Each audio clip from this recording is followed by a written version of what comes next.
Greetings, everyone, and welcome to another episode of SeptumSin versus the World. I'm SeptumSin. He's Kotobuki Jake. Right. And we're here to show you what we got.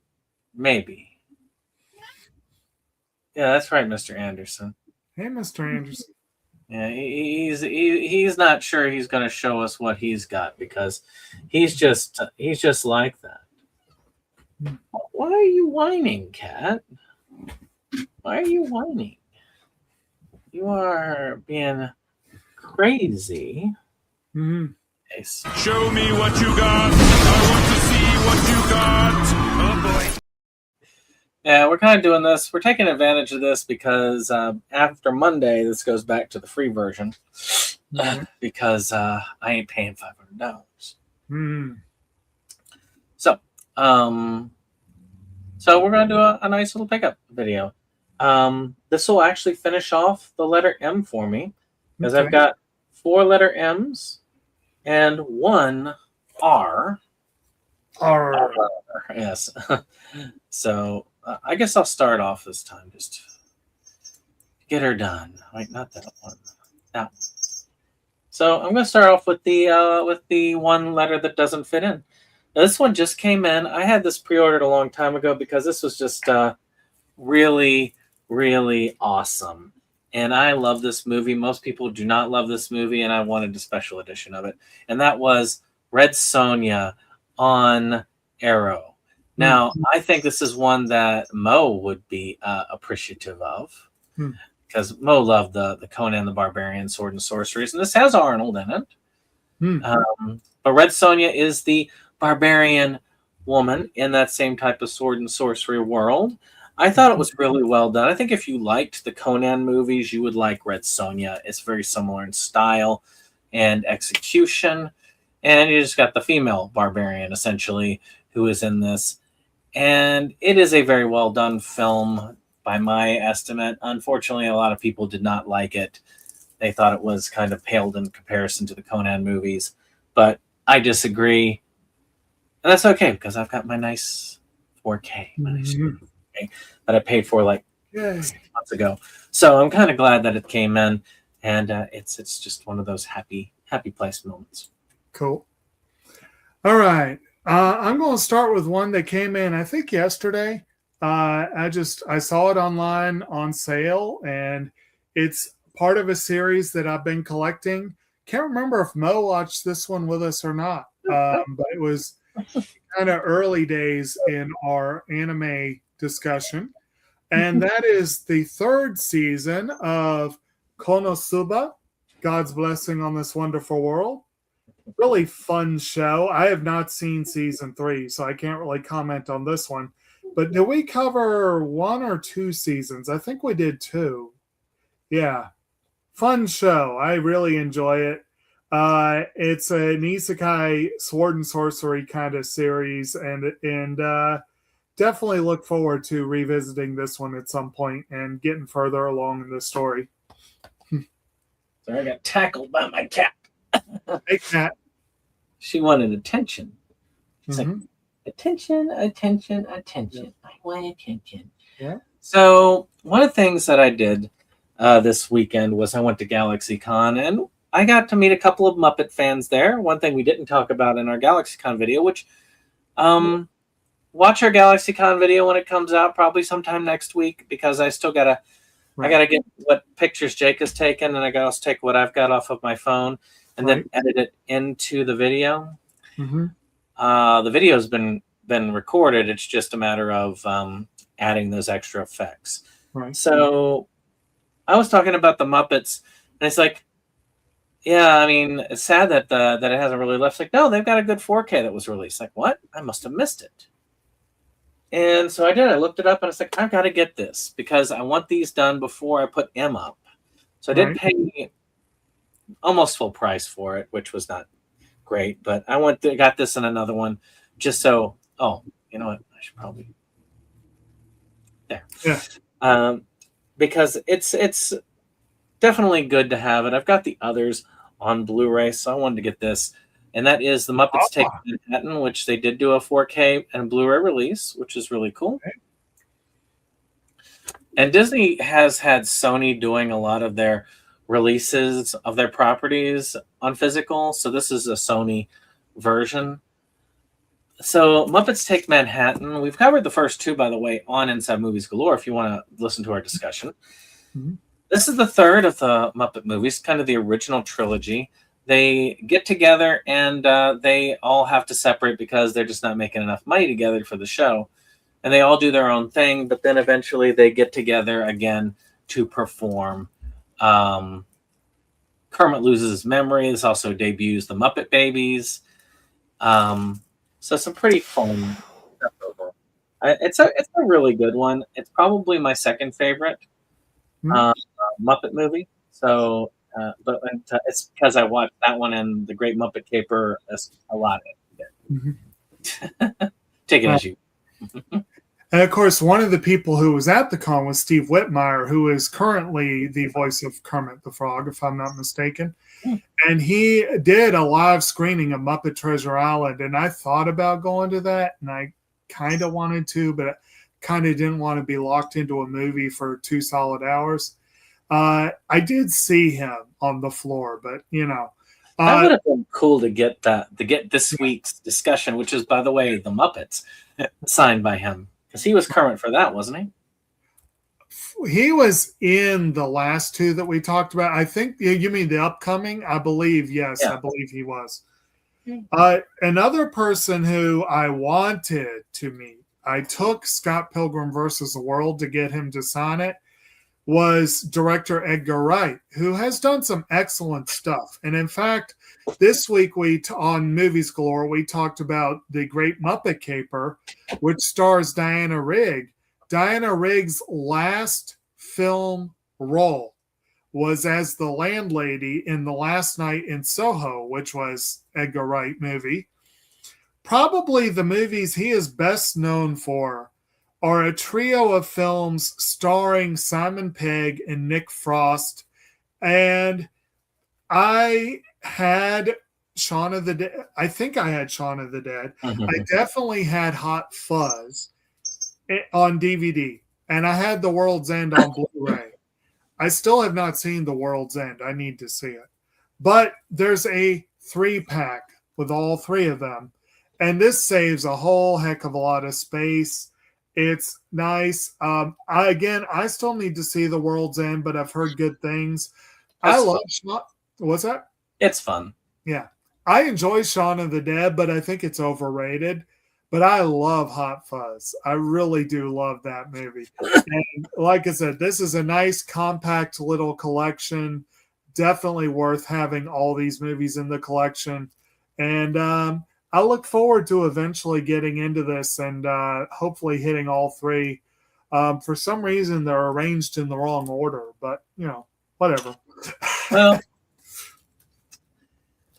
so this one I got because I went ahead and I searched for it, and I said, well, maybe this one's also on Blu-ray. And yes, they had a Blu-ray DVD combo for Muppets in Space. Okay. Which, I saw this one in theaters when it debuted. Well, actually, I saw the tail end of it because it was debuting at the same time as South Park, bigger, longer known cut. Oh. And we were going in for that, and apparently it was being shown on the screen right after that. So I caught the last minute of it. Then I caught this later on its own. And it's sort of like that whole idea that Gonzo is actually an alien. And so it's very Gonzo-centric. Mm-hmm. It's a fun one. It's the 4th Muppet movie. I mean, they'd met as far as Muppet movies, not ones like, Muppet, Wizard of Oz, and so on. Right. And it's pretty fun. It's my least favorite of the Muppet movies I've seen. Maybe Muppets Most Wanted, because I didn't really care for that one that much, but I can't tell whether that one or this one would be the least. I'd have to see them both again to double check. But, so far, I would say that my favorites would be The Great Muppet Caper, Muppets Take Manhattan, the original Muppet movie, and then the Muppets, then those 2. And I'm not worried about the others. But it's kind of cool having them on Blu-ray. Okay. So my next one is a set that I may have been aware of, but then I got an opportunity to buy it somewhat cheaply, and I jumped on it because it gave me an opportunity to do some serious pickups of important movies and condensing. I have for a long time had a DVD copy of E.T. that really annoys the crap out of me because if you have it on the shelf, you can't tell what the hell it is. You got to have it outward facing. It's one of those. I also had a DVD of Jurassic Park, and I had a DVD of 1941, and I had, I think, upgraded Jaws to Blu-ray. But I did not have the others in this collection, strangely enough. I think I had The Lost World Jurassic Park on VHS and forgot to ever upgrade it, I think. So, this is called the Steven Spielberg Director's Collection. Cool. Nice little condensed set. Got a little booklet, all this stuff, a nice sturdy art box. It is the following films: Duel, The Sugarland Express, Jaws, 1941, E.T. the Extraterrestrial, Always, Jurassic Park, and The Lost World Jurassic Park. Most of his early stuff, strangely enough, it does not have Close Encounters of the Third Kind. It does not have The Color Purple or Empire of the Sun or Hook or Schindler's List. I'm not heartbroken about Schindler's List because I feel like eventually there'll be a Criterion one that's worth having. But at the very least, Empire of the Sun and Hook would have been nice because they're never getting Criterion editions. Yeah, I need to upgrade my Hook. This is a 4K not too long ago. Yeah. And of course, at the convention, we had 4 of the cast members of Jurassic Park. Yeah. So I felt like this would be a good time to go ahead and present this. Maybe one day I will get an actual Jurassic Park collection that has all those movies together.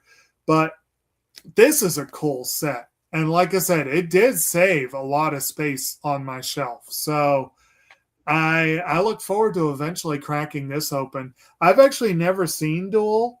I've never seen 1941, and I've never seen Always. I've heard the last 2 are not his highest rated films. But I actually really like The Sugarland Express. I saw that years ago. It's a really good movie. That was his first theatrical film.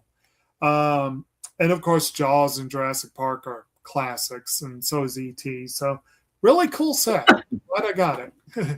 Well, the next one is one that if this guy does make an appearance at a GalaxyCon, I will not only get there, I will be there way early and first in line to get it because this guy is already 100 years old. Yeah. So it's very unlikely he will, but he is in good shape, so it's possible. Yeah. So like with Mel Brooks, I mean, it's possible. They're in good enough shape that it's possible. But the film I'd look at, I'd probably bring the cover because I'm sure that they feel a little bit iffy about a bootleg, but it's a TV movie that's almost impossible to find. So I'd say this is something I would say, I just want your signature on this because I think it was such an amazing film. And that is Dick Van Dyke in The Morning After. This is a TV movie that he did in 1974. That's very hard to find. It's even hard to find kind of bootlegs of it, as you can see. And it's not a bad bootleg that I got. And this is essentially one of the better portrayals of alcoholism and the damage it can do to a family. And Dick Van Dyke is actually known to have been a working alcoholic. When he was doing this, he was a very bad alcoholic, and he did skip it. So he was actually pulling from personal experience. And the way the movie ends open-ended really, really does hit home. To me, I think that this is the best, even better than The Lost Weekend, in my opinion, picture of alcoholism that you can get and about the negativity and the negative effects that it has on the person. Even more than Affliction? Even more than Affliction. I would say that I really wish that this would get remade. Not remade, but like remastered and released. But yeah, if I ever got the chance to meet Dick Van Dyke, I'd probably take that, and I'd take something that was a legit release just in case he wouldn't sign it. Mm-hmm. But I would be very curious to have it just to say this was an amazing piece. As somebody who works with addiction and stuff like that, this piece, I wish that we had a piece like this to give to others or to have shown to others because of that. Right. But you never know. I mean, he's still dancing a little bit at 100, so maybe, Yeah. who knows, maybe he'll come to a GalaxyCon. But if he does, I will be bringing that to sign. I'd like to meet the man too. I admit that would be one that would be kind of cool. Him and Mel Brooks, really, but yeah. Oh yeah, no, I could absolutely see Brooks showing up and them doing like a Spaceballs panel or something along those lines. You know, Well, especially since Spaceballs 2 is coming out, exactly. so it's very possible that he could show up to next year's if he's still in good enough health. Yeah. Unfortunately, you mentioned on our GalaxyCon video that John Candy is no longer with us. He would unfortunately not be able. So my next one is the one experience I have had personally firsthand with Hollywood. One of my only paid acting experiences. I had this movie for a while on DVD, and I finally upgraded it to Blu-ray. It is got a strong personal favorite for me just because of the history of being an extra in this movie, which is the Damon Wayans movie Major Pain. A lot of fun. And if he and Karen Parsons were to come out next year, you can bet I'd be bringing this along. I wonder now. This would be something if Karen Parsons somehow recognized me. I wouldn't hold my breath on that, but Yeah. it'd be kind. But I got to actually hang out with her for a day, which was great. Had no idea who she was because I couldn't watch Fresh Prince at the time. But anyway, great. Well, I won't say great movie. It's not high art, but it is a lot of fun. And I've always had a soft spot in my mind for this one. And it took too long to get it upgraded to Blu-ray. I'm glad I finally did. Damon Wayans has done much worse. Yeah. Much better, but also much worse. Right. Well, my last one is probably the biggest dollar item on this. And I got it because it's an Aniplex release. And it's one of the few series that I will try to get as it comes out if I have the money to do it. I just so happen to have the money to do it. So I was like, you know what? I will go ahead. It's a 13-episode set. And it is the continuation of Monogatari, which is off Monster Season. Mm-hmm. So yeah, it's just released not long ago. So it's actually fairly new pickup-wise. Mm-hmm. Unfortunately, it's not thick enough like some of the other ones to go on my like alternate shelving. So this is going to have to go on the main shelving. Mm-hmm. So it is there. And that finishes off my M's. I have shown off all the M's that I need to. I just need to organize and then file. Exactly. Okay. My last one is also an anime, and it's also a high dollar item that is nowhere near complete. And it's high dollar in part because of the sheer volume of volumes involved. And this is one that I've been picking up piecemeal here and there, and I've presented some of it in the past, but recently I've managed to pick up 4 additional volumes, and it's appropriate to present it now because I've started watching the new season of Netflix's live-action One Piece. They are not going to get close to these parts of the story anytime soon. But I have volumes 29 and 30, which have to do with, I believe, with the part of the story where Don Francisco do Flamingo is the main big bad. And volumes 34 and 35, which involve the Big Mom Pirates. And I don't know if I'm going to hold my breath that Don Francisco do Flamingo makes it into the live action. I'm really not sure I'm going to hold my breath on Big Mom. I will be impressed if they keep the show going for that long. I'm impressed if they get the show going long enough for like Brooke to make it into the series. Brooke is in the series. I did not make it into that. Oh, is he getting the live action? Is that right? I did not pick it up right away. I'm not going to specify because I don't want to spoil for people. But it was pointed out to me that he does make a cameo early in season 2. Oh, cool. But he's not in the actual timeline of the story yet. Yeah. But he does make a cameo in a flashback. I'll put it that way. But I really do hope they get to Brooke because he was always one of my favorite characters. But the show is very fun so far. I am nowhere near as versed, sadly, in the anime as I am even in the live action at this point. But I've been reading the manga, and I'm nearly done with Wano. So I've gotten much further than this in the manga. But one day I'll finish. One day Ichiro Oda will finish the story, and one day I'll finish the story. Yeah. But I really do want to see where the live action goes. But if you haven't checked it out, they have, I think, the anime and the live action on Netflix, or at least much of the anime.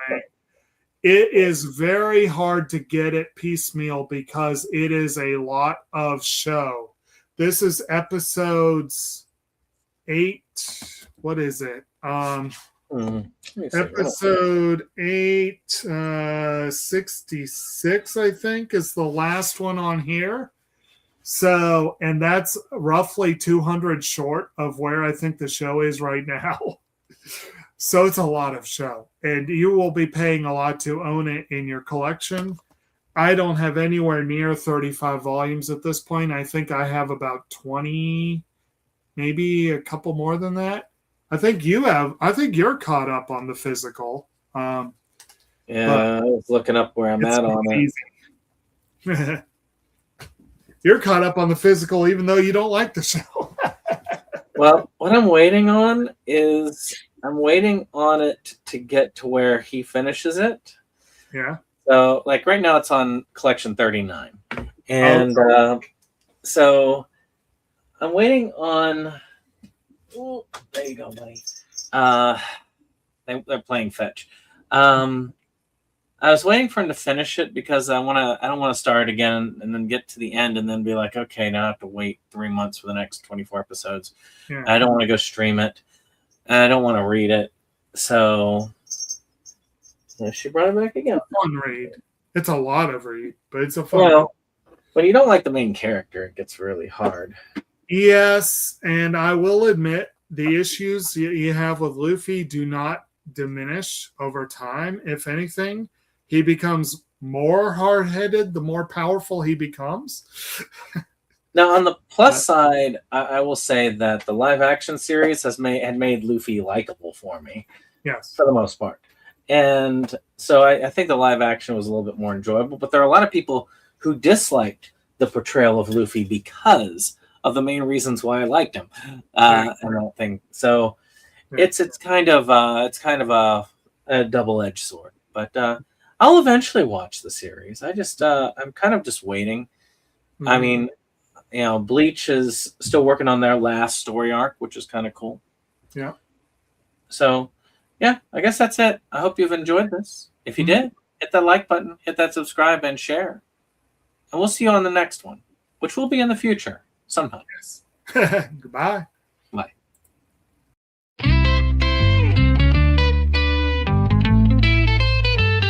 SeptumSin versus the world. It's that place for all the boys and girls. You'll feel real safe. You'll feel real warm. It's a cozy place to ride out the storm. SeptumSin.